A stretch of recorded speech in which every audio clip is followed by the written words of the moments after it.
بكم في هذه الجلسة. Hello to this session. We're going to talk about the role of journalism in the time of uncertainty, above all in the Arab world. In this session, I would like to welcome our guests, our dear guests, and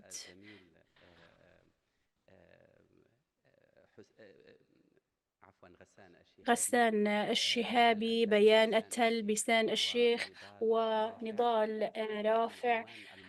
I will start from the title of our forum, Journalism Unbound. It had become more complicated, and choosing a title like this one to our 17th forum is very smart, given the changes that we're going through in a very complicated world. We're living transitions that's commenced with the toppling of Al-Assad family that happened today, and the toppling of values in the West, as Joseph Borrell in the European Union described it, given the position of Europe and the US regarding the war on Gaza, and also the toppling of the trust in media, be it or in the West or in the East. Nobody knows how many tons of trust do we know to to deal with this time of uncertainty, not only in the Arab world, but all over the world. This is the question. This is the hard and complicated question. We will try to answer it in 45 minutes with our with Bayan Attal, the media consultant and media literacy, Bisan al-Sheikh, the journalist and the responsible of communication department in Middle East newspaper, and our colleague, the producer, TV producer and writer in prestigious Western newspapers in the West. Let's welcome Ghassan al-Shihabi, the fact checker and investigative expert in ARIJ. Bisan, I will start with you. Is the deterioration of trust in media is the reason behind this, the situation of uncertainty, especially in the Arab world? Hello, Ahmed, and my colleagues. Welcome to you all. If there is a time in which that we can describe as uncertain, then it is this year, this past year that we lived. Um, this day above all, we're living huge changes in our daily reality in our countries that have witnessed wars and our countries that did not witness wars, but it's also nearing huge transitions and changes. So now the big question is, what news coverage do we need, and with what certainty, what is the reality that we are positive about, that we can cover accurately, honestly to our audience? I believe that we are facing a very important challenge as journalists and as media outlets and the entire media sector. The former generations, they uh, they uh, they wouldn't be sure about an event if even if they witnessed it until it is aired on the radio. If it does not start with "Here is London," and our colleague Nidal is going to talk more about this today. We as journalists, or the media sector in general, we lost the trust of the audience. We lost it to a great extent, and I'm not saying this to cry over spilled milk, but to revise our tools, our role, our approach to how we cover, how we do our media coverage. And the time of uncertainty that we're living in our countries, um, where the information is available. This is the weird thing, that information is very available. Even there is a bombardment of information. and our resources are supposed to be more available, more accessible. But technically speaking, practically speaking, we have more obstacles and more limitations because our access to the field has grown harder. The professional journalist, their ability to reach the source, the first source of information, which is the basics of our media work, the things that we learn, that we take the information from their first source and we cross check it with other sources. It's no longer possible as it used to be, and now we depend on other sources. So once again, we realize that it's not trusted or credible. And this has reflected in the loss of trust of our audience. Maybe the audience trusts some people because they built their credibility throughout the years in the profession. Uh, but unfortunately, we sense every day that people are following some persons and not media outlets or media organizations, uh, or the work of media sector. But hope is not lost because in face of uncertainty, we launched tools for fact checking, and the editor was required to cross the resources and to edit and filter the news or the coverage or any material, any content, any media content before it was aired or published. Now, uh, now we have softwares and techniques and a separate sector, separate from the work of a journalist. It is done by professionals, professional fact checkers, and it protects us from this uncertainty to a great extent. I know that the sector is still new in our countries, but at least it gives us the hope that we can regain the trust of our audience. Um, and gain their trust in our professionality and recalibrate what we went through and the uncertainty that we went through. Bisan, you spoke about the role of fact checkers and the emergence of their role. So if we take from the world of crime, there is a detective when we suspect that there was a crime committed. So is media now cornered there? I believe that the journalist is the first detective, the first investigator in any piece of news. And before we go to the investigative journalism or uh, our work requires checking facts and knowing our facts. What fact checkers do now, the extra step that they provide is that it looks deeply and digs through what the editor and the journalist did. It guarantees more accuracy and more credibility. You mentioned something very important. It is the revision of our way of coverage. So how can we rebuild this lost trust in media in general? Thank you, Ahmed. Good evening to you all. And at the beginning, speaking of crises, I would like to wish the Syrian people stability, safety, and health.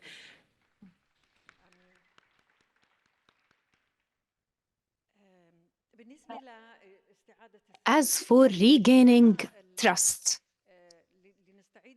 to regain trust between the people and the media outlets, it's so important that the media agencies are independent, autonomous, seek to achieve independence as well, although there are many interventions in our work to suppress us.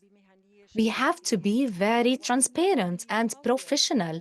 Also, the media agencies should develop the skills of journalists. As Bisan mentioned, we should become very good at investigations and we have to form new relationships with the CSOs because the civil society organizations, CSOs, would support us from the grassroots base and they would assist us in developing and becoming independent. Also, it's so important to provide the media literacy skills for all of the segments of community, not to journalists only, but those media literacy skills should be accessible by all the community member. This is the only weapon to immune people and to empower people against this huge amount of influx of information, misinformation, fake information, and misleading news. This way, altogether, the people with the media representatives can face misinformation, fake information, lies, rumors. So, the media literacy skills and informative skills are very important, and they are based on critical thinking. Critical thinking, in my opinion, is a requirement in the market right now. According to World Economic Forum, those investigative skills and critical skills became one of the most important skills in addition to communication skills and empathy skills. So the media literacy will provide these skills to people as it teaches us how to look for information, how to analyze information, how to think critically of the information, how to produce it, and then how to share it with our communities. Thus, we will be members of decision making. However, this will not never be realized if there are no political wills in the countries to ensure that these skills prevail in the communities, especially in the educational institutions, including schools, universities, youth centers, and CSOs.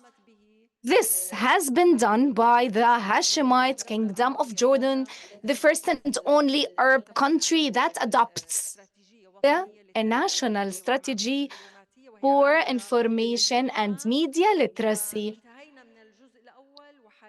We finished phase one, and now the Jordanian Media Institute is developing the strategy for till 2030, according to the feedback they receive from their interviews with experts and teachers in the schools, because we've integrated media literacy in our curricula. It's part of our textbooks now in the public schools. We started to provide training courses for teachers since years. So it is the exemplary way to empower and enable people. It's like an antibiotic to people through the curricula because we work with grades 1 till grade 12, and we have 2 or 3 universities, I do believe, in Jordan that provide media literacy courses. So you should empower people and immune people. But it's like you are jumping to results until you reach those results. Some people would say that being silly is a selection and the algorithms control the information that reaches people. How can we deal with this detail, especially that we have lots of information that nobody can control today? Thank you. Important question. As journalists and as members of the community, when we receive the information, we have to ask themselves a question: why this information has reached me? How does it impact me? What's its dimension? How it will impact my behavior and psychology? Without critical thinking, we'll not be able to understand this post.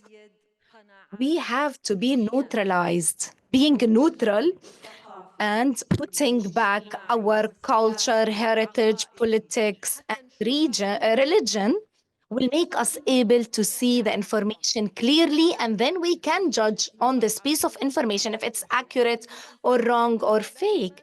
People are always in the track of the new trend or what goes in line with their own conventions. And this is why the hatred speech and rumors and discrimination and even the conspiracy theories spread out in communities. So difficult to stop those rumors or these behaviors, but it's one way of doing that. So it's like we're speaking about an emergency in this era. Being uncertain, Ghassan, is it only an emergency or will be recurrent in our period, the modern period? No, it's not an emergency state of mind. It goes back to the first years of 2020, or maybe let's say the 1900s. In the 1900s, the governments started to control media and to weaken the civil society. They controlled media because they wanted to be the first to speak about a coup d'etat. For instance, in Syria, the head of the tribe used to say, let's open the radio on London radio channel to check on what's going on in our villages. So we leave our own channels and TVs.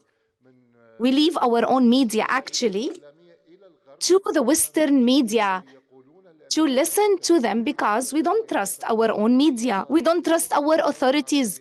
The media in our world is politicized and controlled by governments, and this is why we refer to international media to get good news. Also, we're depending on what is said by the other party and maybe the enemy to balance ourselves between both narratives, our narrative and their narrative, and to try to understand what's going on the ground. But escaping from the use of our media outlets to international ones is so risky because they have their own agendas as well. So being uncertain, being unable to believe our media agencies is a problem. In 2011, there was a wave of liberation. We started to say new things we didn't dare to say before. And many regimes, coup d'etat regimes, started to use all of those independent voices for their own interests. So later on, all of the Arab countries inherited this practice and they closed the doors in the faces of everyone. And we started to see that the freedom of media is decreasing.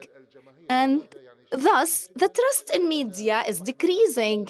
This is why we became today where we cannot trust the media. So information checking is very important because we can detect some misinformation, but we have lots of media news every day, and all of the fact checkers wouldn't be able alone to detect all of the misinformation and rumors.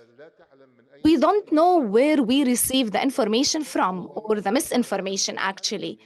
All of us know that we have central media agencies, and those agencies might use bugs. There are international companies that might use electronic bugs. It's so important to do checking, but what will be faster, destruction or construction? But the 100 miles always start with the fact checking. And The IFCN is there to audit information and to give more credibility to the news. You mentioned an important issue, which is seeking information from the West. I will ask Nidal, when journalists used Washington Post, BBC, or Der Spiegel, the German Der Spiegel, or the French Libération, they were armed with certainty.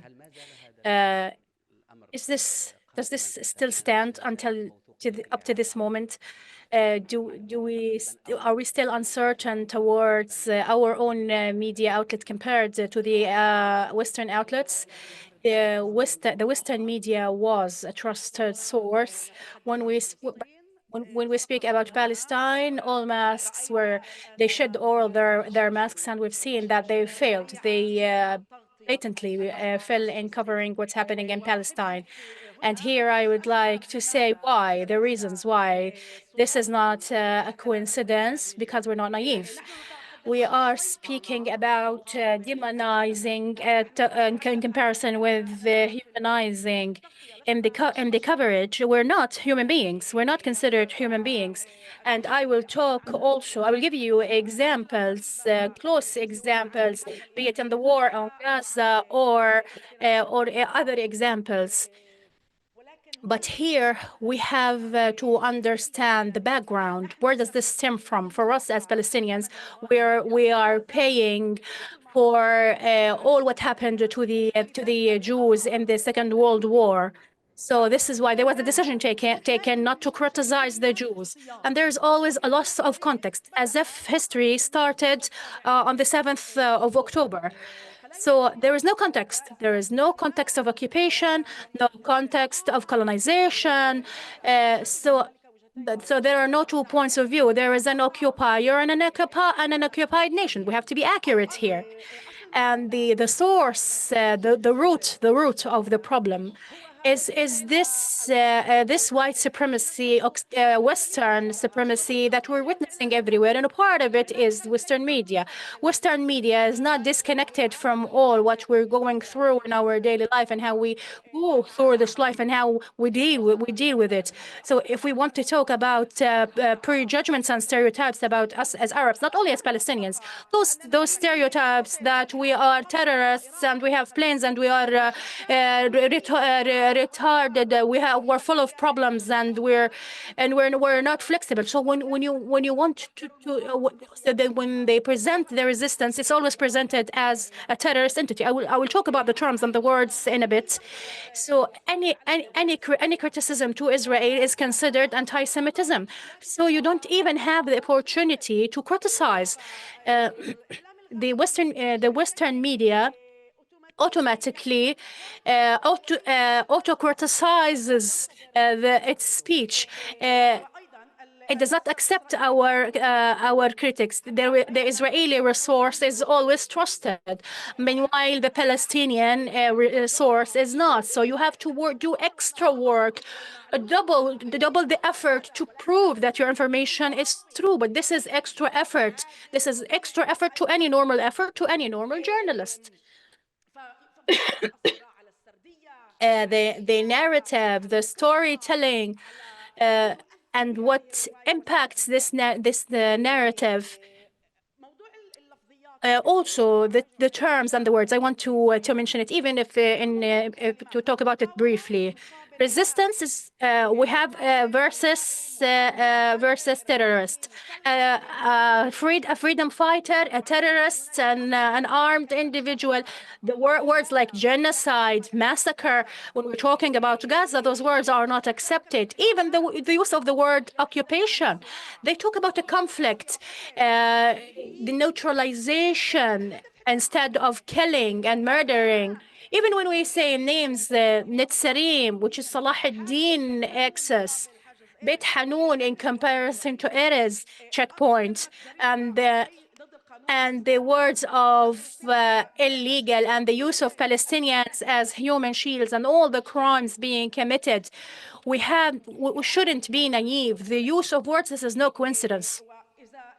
And if I have a minute or two, I believe that the story of what happened in Amsterdam is a very good example to remember together how things were covered in Western media. Do I have a minute? Yes, yes. Do you want me to shut up? No, go on, go on. So in the Western media, the entire context of what happened, all they said that there are no schools in Gaza because we killed all the children. All what they said, all the supporters of Maccabi said in Amsterdam throughout days in a football match and tearing off the Palestinian flag. Imagine this is not mentioned. What was mentioned? What did you read? What did you get? What's the news that you got? That those supporters were attacked. They said they were Israelis, and then the news were that the Jews were attacked. So they would take us to square one: anti-Semitism all over the place, and to justify what cannot be justified, etc., etc. How was this presented in the media? This is how it was presented. Those who went peacefully to watch a football match, she's reading the text. Those anti-Semitic Muslims were the ones who attacked, and they were already prepared for the attack. The attackers in Amsterdam are Muslims from Morocco and Turkey. So the escalation, you see the escalation in the news. Associations that support Palestinians in Deutschland, supported by Qatar, participated in the attack. There were cells distributed in buses and trains. But Nidal, as if you are throwing away all of the Western media and treating it all equally, and we might lose the support of free voices that does not adopt naively the Israeli narrative. But there are also those who wonder. In the Western media, they say this is the Palestinian Authority, and it recognizes Israel, and it has a different perspective compared to other armed Palestinian groups, and they have their own position towards this Palestinian resistance. How can we deal with this point? How can we respond to this narrative adopted by the Western media that goes at the end of the day to call on the two-state solution? They're pressuring the Netanyahu's government to go to the two-state solution. Anyone who comes to Palestine knows that this solution has died. With settlements as settlers and apartheid, the two-state solution is not possible. But the world, in order not to deal seriously with the Palestinian case, and without understanding really what's happening on the field, they are in Deutschland and France and talking about this. But if they come to Palestine, they will understand that Israel took over the land, and Palestinians are living in cantons, in areas classified in A zones, B zones, C zones. You cannot reach Gaza, and it's 1 hour away from Jerusalem. The Palestinian situation, we know the reality of Palestine, and we know the situation of the Palestinian Authority and how weak it is, and the weakness in Palestinian leadership. We understand our own situation, but we also understand that there are 100 plans for it to end up like that, to be like that. This is no coincidence. It did not happen overnight. It's not like that. This is why I say that there should be strong leadership, and maybe we can cover this in other sessions. I would like to talk more about this issue, but in our topic of today, they are somewhere else, and they want to take decisions on our behalf and decide on our future and our daily life. The people, the basic things, the basic things in the Palestinian vision of a human, of a person who wants to live with dignity. We don't only want to use big words. We want this to be. We want to live this in practice, and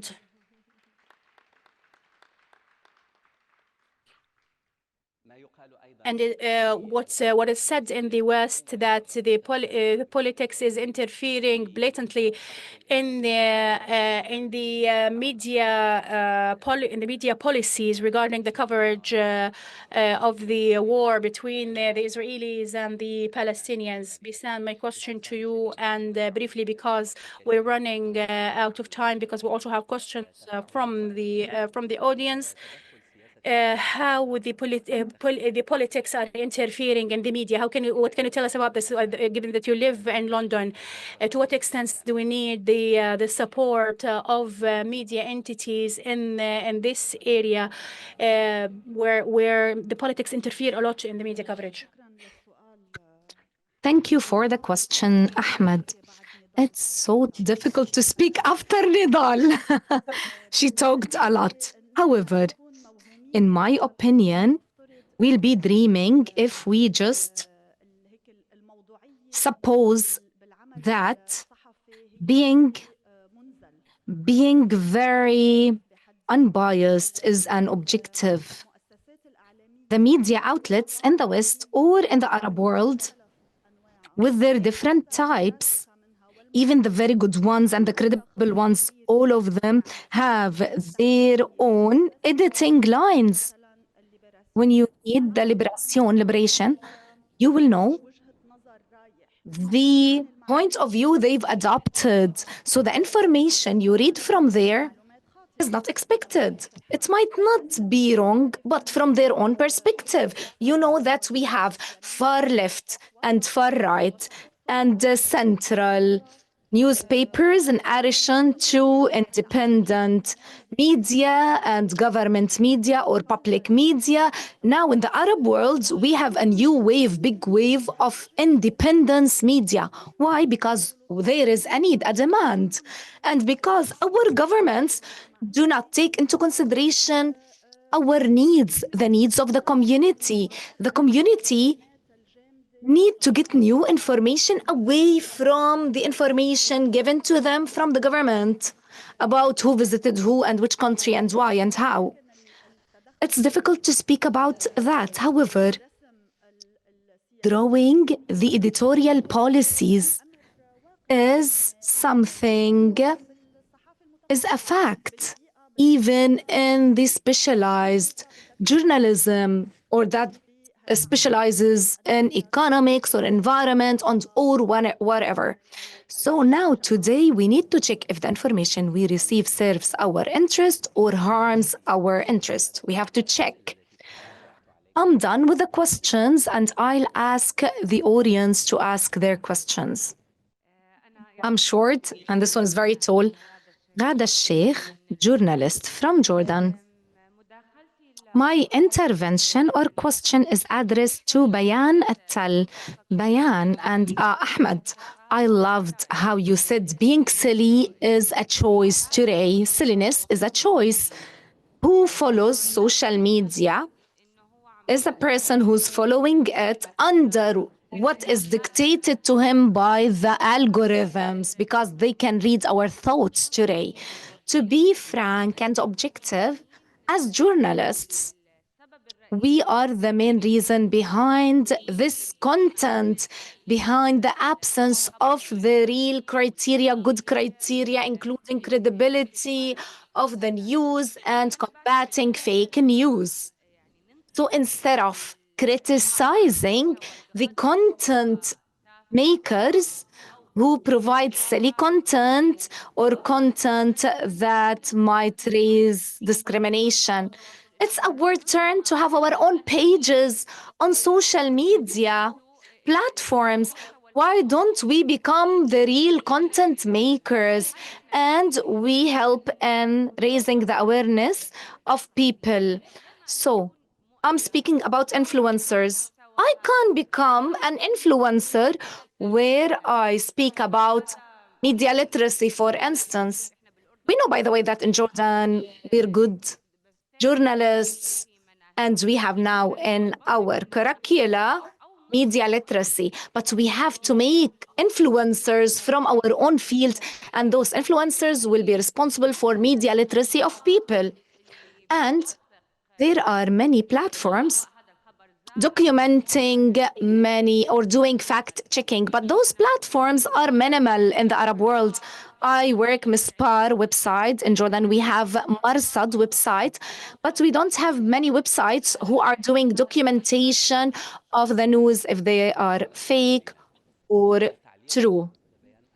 Miss Bayan. Thank you, Ghada, for raising up this point.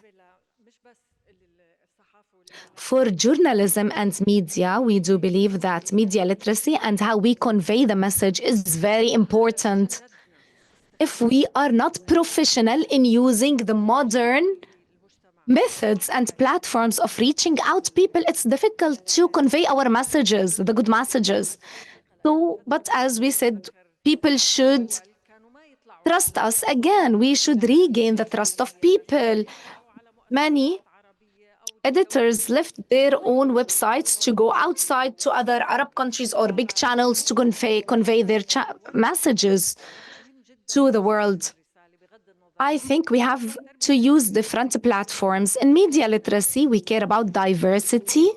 We care about the participation of journalists and the influencers. The content is so important. It's so sensitive.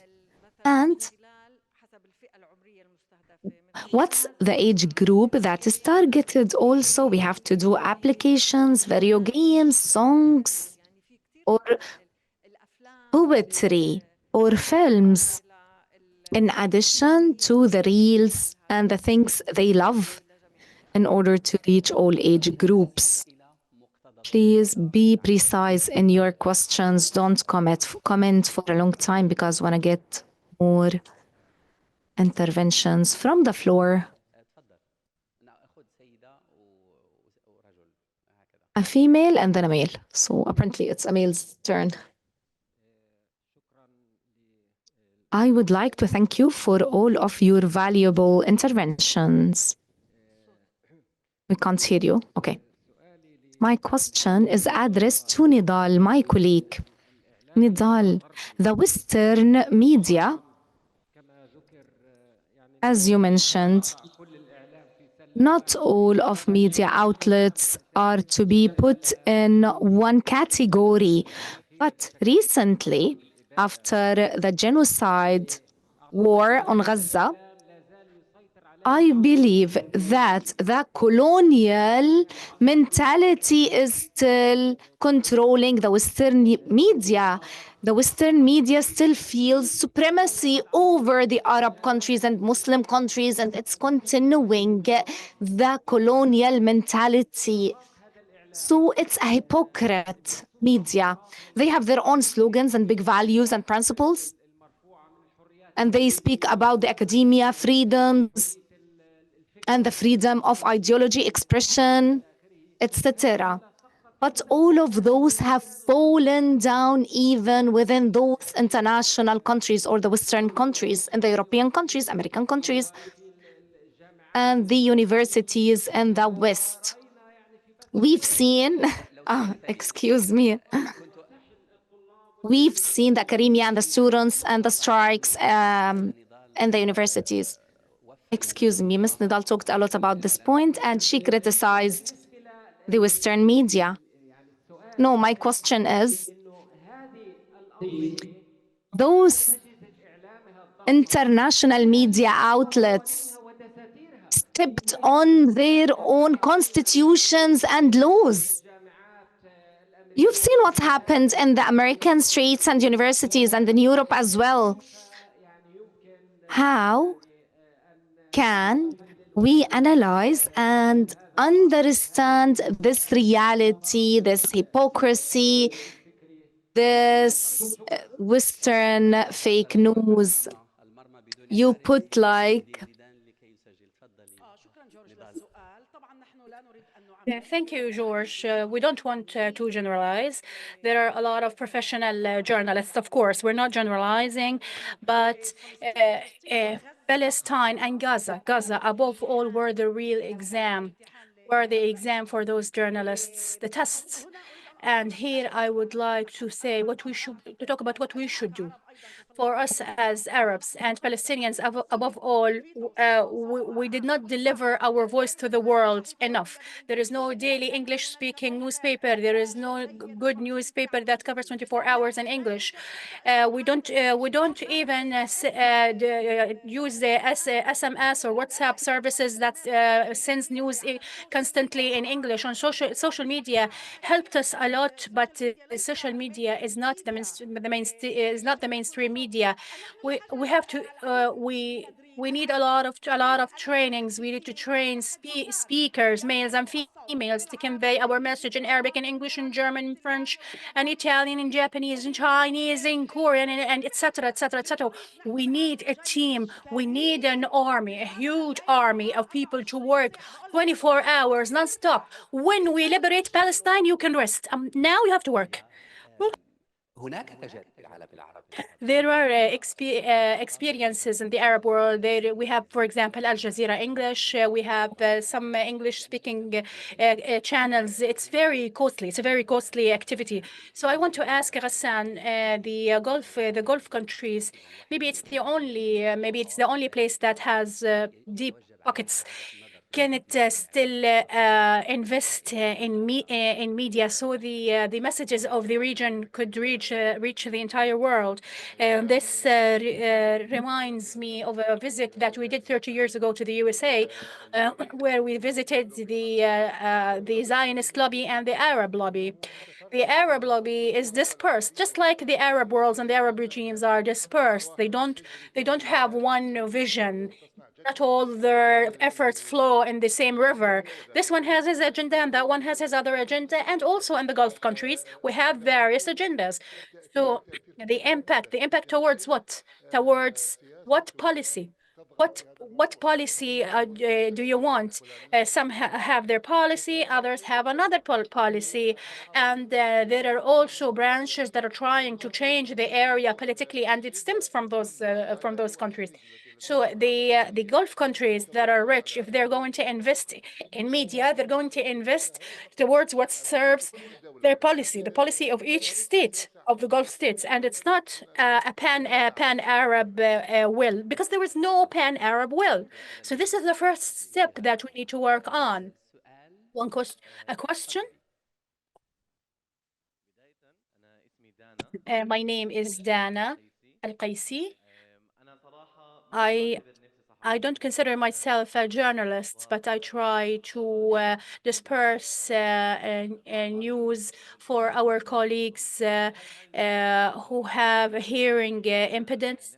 Uh, we need to know if the news that we're getting is true or not. Like, for example, in the area of the pandemic, it was a very difficult phase.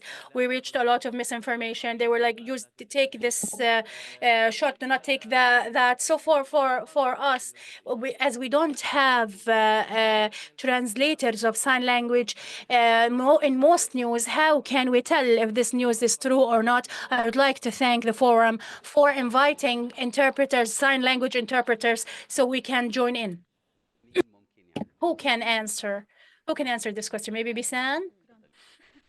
Go ahead, Bisan. I can't claim that I have an experience in sign language, but I can say that what applies to sign language applies to the broad audience. We need information, checked information, and we need to rebuild the trust. And here I'm going to go back to the thing that I said a while ago, that we need to choose.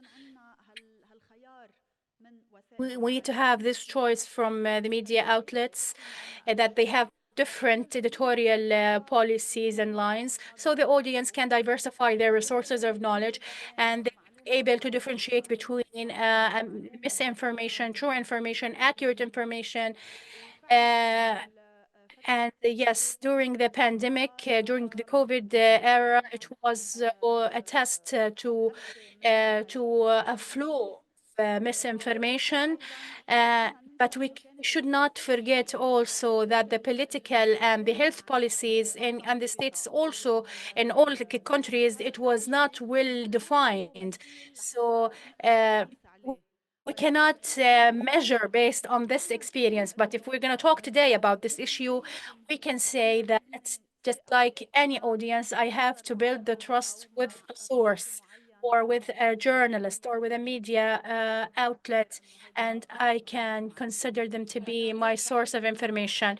Um, I would like to say to Dana that if I were you, I would go to Mrs. Rawan al-Daman and I would tell her to adopt this project, and that we get a fact-checking tool for sign language. I support this. As unfortunately, we ran out of time. I don't know if we can prolong our session, but we will abide by the time limits. Uh, and we all agree that the situation of uncertainty is not only limited to the Arab area or the global south, but it's also common all over the world. And after the 7th of October, this had become more obvious. A lot of policies and a lot of value structures that we've long to believe in has fallen apart. I would like to thank our dear audience, and I'm sorry to the colleague who didn't manage to ask his question. And I would like to thank Bisan al-Sheikh, Bayan Attal, ونضال رفعة, and Ghassan. Thank you for being with us, and see you soon.